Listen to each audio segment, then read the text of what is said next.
हाय नमस्कार।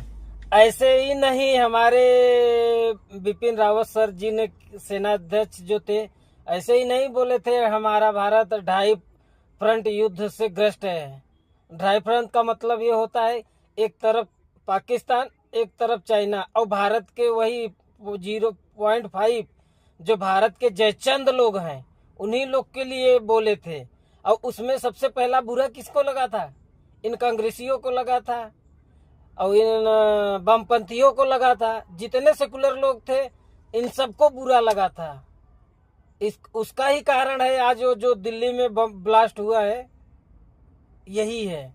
तो इन सपोलों को जब तक, इन लोगों का क्या है कि अगर सोचो कि हम पत्ता छाट दे तो ये खत्म हो जाएगा, आतंकवाद कभी जीवन में खत्म नहीं होएगा। आतंकवाद का स्टाइल से अगर खत्म करना है तो इजराइल के जैसा या तो फिर अमेरिका के जैसा, अगर इस स्टाइल में ही खत्म करोगे आतंकवाद, तभी खत्म हो पाएगा। क्योंकि अन्यथा ये आतंकवाद कभी जीवन में खत्म नहीं हो पाएगा। तो इजराइल जो कर रहा है, जिस हिसाब से कर रहा है, इन आतंकियों को मार रहा है, उसी हिसाब से अगर भारत को भी चाहिए इन आतंकियों को मारना चाहिए। कितने लोग उसमें बेचारे अनजान लोग में, जिसका कोई गुनाह नहीं था, बदन फट गया है। तो इन आतंकियों को इन्हीं के भाषा में सब जवाब देना चाहिए। भारत सरकार को पूरा एक्टिव हो जाना चाहिए इन आतंकवादियों को जड़ से का। क्योंकि अब आतंकवाद का जो पहले कहते थे ना कि अनपढ़ लोग हैं, पढ़े लिखे नहीं, भैया अब नहीं, पढ़े लिखे व्हाइट कॉलर अब आतंकवादी बन रहे हैं। क्या रीजन है?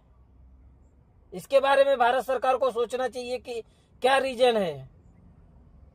और जिस लेवल पे भारत सरकार, क्योंकि भारत सरकार अगर इस लेवल पे काम करेगी तभी ये आतंकवाद से लड़ पाएगी, अन्यथा आतंकवाद से लड़ने की किसी को क्षमता खत्म ही नहीं हो पाएगा। और इसका जननी जो नाभि होता है ना, जब तक नाभि में आप अटैक नहीं करोगे, आतंकवाद, पूरी दुनिया से आतंकवाद खत्म नहीं हो पाएगा। बस हम यही कहेंगे।